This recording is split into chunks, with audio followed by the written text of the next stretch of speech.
Shagdog. Jammer. Imperial beer review. We're doing Northcoast Brewing Company's Old Rasputin Russian Imperial Stout.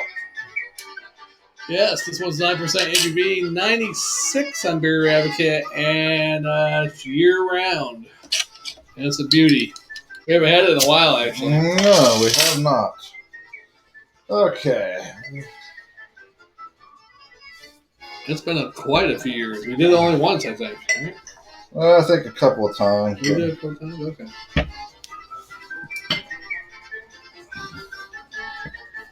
A really chocolatey looking head. Crystallized bubbles. Mm-hmm. Definitely got this. And it's got that Guinness roll going on. Down the side of the glass, yeah. It doesn't say really anything on here. It says brewed in the tradition of the 18th century English brewers who supplied the Russian court of Catherine the Great. Old Rasputin develops a cult following wherever it goes. It's a rich, intense brew with big, complex flavors and a warming finish. Yes. And we're going to try to finish this one a little quicker than we did the last one. Yes. Not the beer, but the video. All right, so the cap, for all you out there, this is Northcoast Brewing's typical cap. It's my turn. Oh, it curved. You saw that? Is that what happened? Because I was like, how'd you miss it? I know, it just like that. That's good. Yeah. I thought for sure because when you released it, your hand was like, here, you're so damn close. When you released it, it was there. It's the same distance at a different angle. Oh, shoot the measuring tape. All right. Let's do it. Oh. Yeah, big head on there. Yes. Big head at Todd and the Monsters. Big, beige, sandy beige head. Yeah, a little brown, chocolatey looking, chocolate milk almost looks like. Yeah, looks delicious. No real.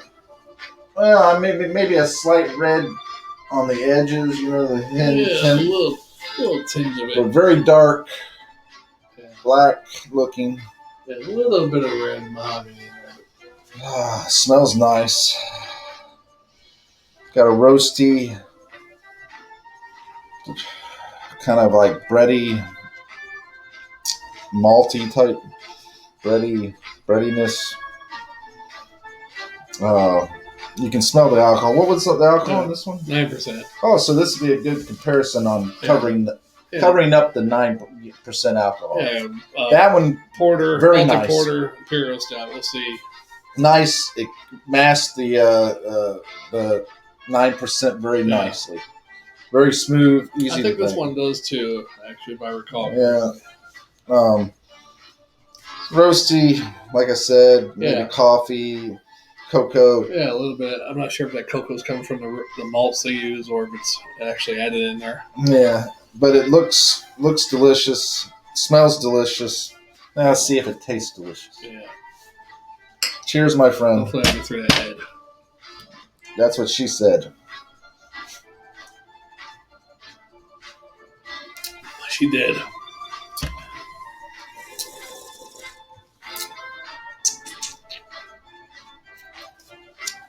All right, so you compare just the masking of the alcohol. Combs does it much better. Yeah. Much smoother. Not as rough. This has got a little rough edge to it, which, if you think about it, the real Rasputin had a rough edge. Yeah. He had a rough edge on him. Well, all those girls around him, yeah. But yeah, that's the amazing thing. All those girls found him just hypnotic. Yeah. How do you like that word? I mean, maybe hypnotic. Maybe he had a Jesus type thing going on, the beard and the long hair. So. This has like a dirty wash towel smell though. Yeah, this one. I don't know what it is. It's different. one of those malts or the hops that they use that has like a dirty washcloth smell. I think it's the hops because they do use, compared to that. It does have a pininess to it. Yeah, it does have some hops in there. I'm sure they hopped this up a little bit.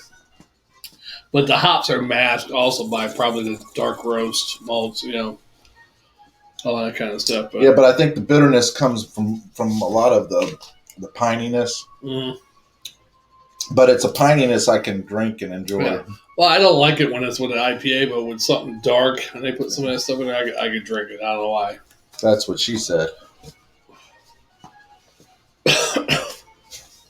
It's dark. She could drink it. She don't know why. All right, so I'm starting to feel it with this one. I'm it's kicking in the 9% for the other one now. It's like I had a 9% beer now. Oh, really? You had 18%. Mm-hmm. Well, if you consider half and half, almost one beer, a little bit more since that was bigger, but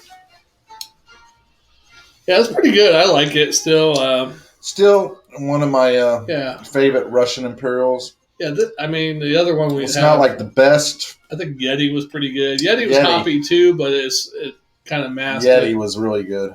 Yeah. I haven't seen that one around here. Yeah, I'd like to try Yeti again. Yeah. That's what she said. You ever see that movie where the guy and the girl go out in the Northwest camping and there's signs about missing girls and end up getting jacked by some Bigfoots. And they kill the man. I guess they take the girl. They use her like basically a sex slave, I guess. And then when they're taking her, you see the other girl being held by one of the other Bigfoots. The one that's been missing. So, yeah, they're using them for little sex toys. Was that George or whatever? No, not George. So not that one. No, it was a low budget movie. It was all right for a low budget. You know, I could see a good scary Bigfoot. Yeah. Well, they didn't show any of the sex. A good porn spoof would be that porn spoof of the movie. What would have been good, even if it wasn't porn, is showing the Bigfoot raping. You know. Well, aren't you something? Well, not that I like getting into the rape scenes. Huh? No, I'm just saying it would have made it feel more realistic. What are you going to dress up like a Bigfoot and go out and rape girls now? No, I'm not tall enough. Not tall enough to No, it's not. Jammer? No, that's not right. It's against the law. Morally, it's not right. Jammer? No, I'm not tall enough. The dress is big, I didn't get to say it. I was about to say that. I'm not tall enough. And that's what I was going to say. I'm not tall enough, but then I had to take a breath before I was going to say, yeah, it's not more right. Oh, boy, I tell you. You sometimes leave some very important stuff out. I do think, I shouldn't say, because rape happens. Yeah. In all different scenarios, whether it's on the street and alleyway, during war, soldiers will rape villagers, whatever. Mm-hmm. It happens all over the place. It's almost like an instinct to relieve some stress, actually, against an unwilling participant, really, is what it is. That's what it is. It's a natural. Sex is natural, and sex is good. Not everybody does it. But sex is natural, sex is good. Not everybody does it against their will. Or with their, but I want your sex. I think it's a natural instinct that you can control because you don't want to have somebody do something. I'll say this much. In the heat of war, you're letting your animal out. Yeah. Especially for those guys who were on the ground, like in World War II. Yeah. On the ground, charging while bullets are flying. You know what I'm saying? Everything. You're living on the edge, and your animal instinct is heightened. You become more aware of your surroundings. You become more animal-like. Right. And so, if for some reason, I'm not excusing it, but if for some reason you become more, I bet you if they did a study on this, a real intensive study on this, you would find out that when you let that inner instinct, animal instinct out, you probably perform better. The animal instinct is what I'm getting at is like during wartime and stuff like that, where you're life and death and your heightened senses and all this stuff like that. And the next thing you become, you see something, you want it, you take it. Well, and also, you don't know if you're coming out of this alive. Now you're trying to mate with somebody. Yeah. To keep your kind of a sense of procreating. DNA. Yeah. And keeping your blood going. Do I think that's right? No. Do I think any soldier who did that should go to jail for the rest of their lives? No, maybe for a couple of years. Matter of fact, I think maybe you bring in the council police that they want in Seattle and Oregon like that. Maybe counsel them. So what you did was wrong. Are you okay now? Yes. Yes, you don't diddle the little boys. Yeah. To the priest. We're going to send you over here to this island. I don't know about that. The island of boys. We're going to send you to. Oh, that's an island of boys. That's worse than the island of misfit toys. Misfit boys. Island of misfit boys. Yeah, I mean, what you're saying is we're going to cancel you like the Catholic Church canceled the priest, you know. Oh, yeah. And they just shipped them off to another. But I was saying the way they want to counsel criminals when or domestic disputes, sending cops in, Yeah. I just thought you were trying to like, oh, we're not going to do anything really. We're just going to ship you off somewhere. Oh, no. Yeah. Pat you on the hand and say, don't do that. I didn't think we'd be going this far, this early. We didn't even grade this yet. I know, that's great. All right, so it's got a bitterness that is a little rough around the edge. It's nice. It's drinkable. You know, the cones I gave a swaff on the drinkability. I'm just going to give this a rather regular swallow. You know, and I'll give it an A-. Yeah. I wouldn't give this a swap, but I myself like a little bit of that roughness of the stout. Mm-hmm. I'm going to give it a Swarter?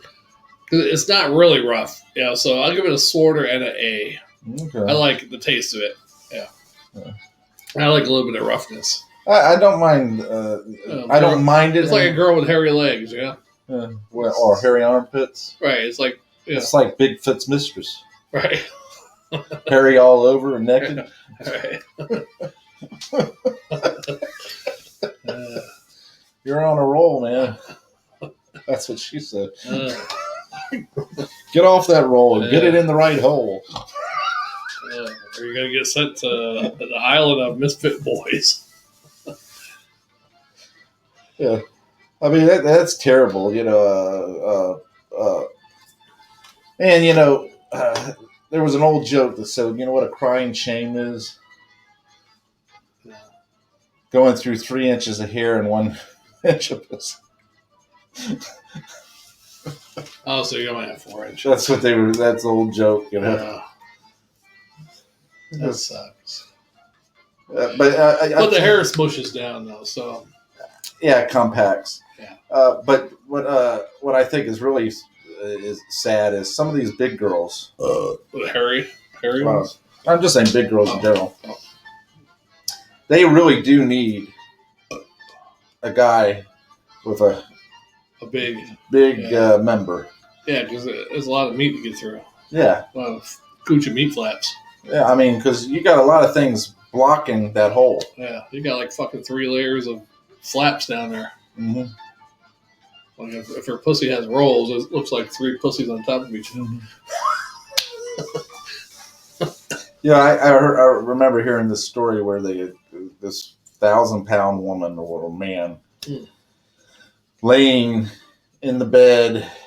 They were trying to they cut the wall out of the house to bring a crane in to take the person out. Wow. Because they needed to go to the hospital. That's embarrassing. Yeah, I mean, really. But what's bad is that they said they were bathing the person, and they lifted up the rolls, and there was roaches and stuff that was I can imagine, yeah. You know, if you got roaches probably can get your crevices. Dead cat. The cat, the mouse. It was a fossil of a cat chasing a mouse. Tom and Jerry. That's what happened to Tom and Jerry. Yeah. No, I mean, seriously, though, they did say bugs and stuff that were dead carcasses of bugs in between crumbs and whatever else, filth. I wonder if they ever, it looks like a Dorito and it's been up in there for like 2 months and it falls out somehow. And you're like, oh, look at that Twinkie. It still looks good. Fresh. Still looks good. Yeah. Twinkies will survive the nuclear war. Yeah, I was looking today. I mean, because I don't mind a girl with a little extra weight on her, but I was thinking, man, girls that are big, our age, that are big, most likely, unless they really put themselves to it. They're not going to lose that. They're going to stay that size, or they're going to get bigger, one or the other. And it's just a crying shame when I thought about that. I was like, look at me, I'm trying to better myself, trying to lose a little weight. But if I get a girl who's saying she's going to better herself, 9 times out of 10, she's not going to better herself at over the age of 50. Yeah. Yeah, because I mean, she could try, but most likely they give up after 2 weeks of working out or walking or whatever. Yeah.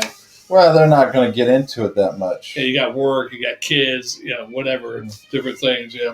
Now look at me. I'm doing my workout. It's an hour workout, but it takes because I have to pause it because I run out of breath because of So it took me like an hour and a half to do the whole hour video. Of course, I sent you a couple voice. I had to pause it to send you a little video clip and voice message. So I added it into the time, but yeah, it takes a lot of time. Now there's 30-minute workouts you could probably do, but certain workouts I pause it because I want to get my reps in or I want to do the whole thing. Some of them I'll just let it play and say fuck it, take a break while they keep going. Mm-hmm. And that's what you call a workout. Yeah. Taking a break while they will work out on video. Yeah. I figure if you're doing something, you're working out. Even the first week, I look, Nordic track and all those, Bowflex and all that, or 30 minutes a day, 3 times a week, and you'll be rock hard and all that stuff. Okay. The Bowflex Well, works. guess what? Even if I didn't have the Bowflex, if I worked out 30 minutes a day, 3 times a week, I think I'm going to lose weight. Yeah. I'm going to tone up. All these things. So it's not the machine. Right. It's you. It's you getting your lazy ass up. And doing something. And doing something 30 minutes a day. You don't have to work out. You do some physical work for 30 minutes a day. Lifting boxes for 30 minutes. Working in the garden, planting things, Go walk for an hour. 30 minutes to work and 30 minutes back or whatever, yeah. Yeah, but then just in general, if you're not doing anything and you all of a sudden start doing things, you're going to lose weight. Right. First couple of weeks you might not, but then after that start ticking off. And then you start cutting back on your eating and portion control. And, varying. Or if you want to make big, you eat big and you lift big. And you get big. Yeah, that's true. Make big. Make big.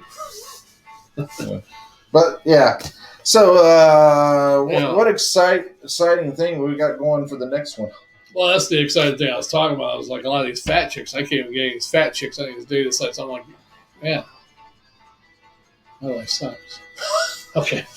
I don't want any of the fat chicks, though, but I have had some fat, ugly ones write me. I don't mind a cute fat one. But if she's fugly and fat and one eye going this way and one eye going that way or up and down. And the one tooth showing. Right. Or something like that. But you're like, damn, if only she didn't have that one tooth. I know. If she did, get rid of that tooth. Honey, why don't you get that one tooth pulled? Why doesn't get it pulled? That's going to scrape. That's what. Either on the side or on the top or something. Yeah. Or on the bottom if you're flipped around. That'd be fun. I remember when I met that Snagglepuss girl. She had one missing over here and one down here, and it just looked so weird. And she had a Polk County, strong Polk County drawl accent, Polk County. And I was like, yeah, I can't do this. if they had one of the teeth, the top two. Shagdog has standards. I know. And then I told I can't do this. And then when I told my ex about her, that date, when she got a little tanked up, she's like, why don't you go back to your toothless wonder? I'm like, I met the girl once. I went out to breakfast with her. I mean, I don't even know her name or anything. But usually when somebody goes out to breakfast, what's that mean? They usually have spent the night before together. No, that's when we met. It was like 10 o'clock in the morning. That's when we first met. So we decided to do breakfast. But, yeah. My ex called her the Toothless Wonder. So what did you tell the Toothless Wonder? Did you just looked at her and said, you know what? I can't do this? No, not to her face. I think I told her over the phone later that day. It's like, yeah, I'm just looking for somebody else. Some type of bullshit story. I probably should have told her the truth, huh? Yeah, I think if you got your teeth fixed. Probably, I mean, I'm not going to talk about teeth or anything, but But then again, even if you got the teeth fixed, you would have to, take a bath. Yeah, and shave. You gotta lose that strong Polk County accent somehow. You can lose it on, shut up and, But can you do an Irish accent? Oh, there you go. You can talk like that from now on. Yeah. I don't want to hear anything other than Irish from you. Now, can you take that Polk County twang and turn it into a Southern Belle twang? There we go. That's a little better. Yeah. Act a little prettier now. Oh. I know it sounds bad. We sound sexist. We sound all horrible. I know. They're just as bad. Girls are. They want certain things from men. Let me tell you, they talk like you're just terrible. You're so sexist. What a male chauvinistic way of looking at things and all that stuff. Yeah. But then they get with their girls, mm-hmm. and guess what? They talk bad, worse than men. Well, yeah, and they talk worse than male sailors just coming to port after being out to sea for 18 months. Yeah, if you go on the dating sites there, you have to be more than 6 feet tall. You have to have this. I mean, it's like, okay. So and then you see 2 teeth missing, and you're like, yeah, I don't think you're ever going to get that. Right. Or you're like, or they want their gold diggers, or I mean, even though they ain't saying they're gold diggers, they got a job and they take care of their own. But why do you got to have a? That sounds stupid. Why do I have a boat? Have to have a boat and a car? You can't drive me. Well, I mean, and then on top of that, if you like so and so, don't even message me. Politics, and all these set standards that you have. No reason no. Wow, I was trying to wonder why a beautiful girl like you would be on a site like this, but you've just told me through your profile why you're on a site like this. Yeah, because you're a naive liberal. No, because you're completely so damn picky that nobody will ever be perfect for you. Oh, right. Yeah, I've told a couple of them about that. You're never going to find the perfect guy. You want the perfect guy. Yeah. That guy ain't around. Yeah. There might be a couple that you might think they're the perfect guy. Then when you get to know them. Well, why don't you go rent that Snow White and the Seven Dwarfs or whatever, you get the perfect prince to come to save you. Oh, yeah. That's the perfect guy right there, Yeah, I got to redo my profiles. You can believe in your make-believe land, Yeah, I got to redo my profiles. But most of them suck anyhow. I think I got swindled by the Puerto Rican girl. How'd you get swindled? Well, I think she gets paid because she's a real person. I talked to her on the phone. Mm-hmm. But I think maybe the data site pays her to swindle people to sign up because my account expired. And then I saw I had one view or one message, but I can't read it or see who it is because my account expired. So I'm like, fuck, let me re-up. And it was her, and we started talking for 3-4 days. Although when I did show her my Facebook profile and I had a rat t-shirt with a girl bent over, maybe she didn't like that because she seems like a little, she's a little bit older than me. She's a little maybe prim and proper, maybe more religious. And, saw that girl on my t-shirt and probably like, this guy's like a sex. No, she just got all your information. Yeah. She got all your friends and contacts now, and now she knows who you associate with, so now she can... well, she blocked me right away. That's what I'm saying. Oh, wonderful. That's what I think about her. Merry Christmas. All right, let's move on. We got some drinking to do. Yeah. Thanks for watching, commenting, subscribing, liking, sharing, tinkling the little bell. Shagdog, Jammer. Spin Swallow Beer Review. See you next one. And thank a veteran.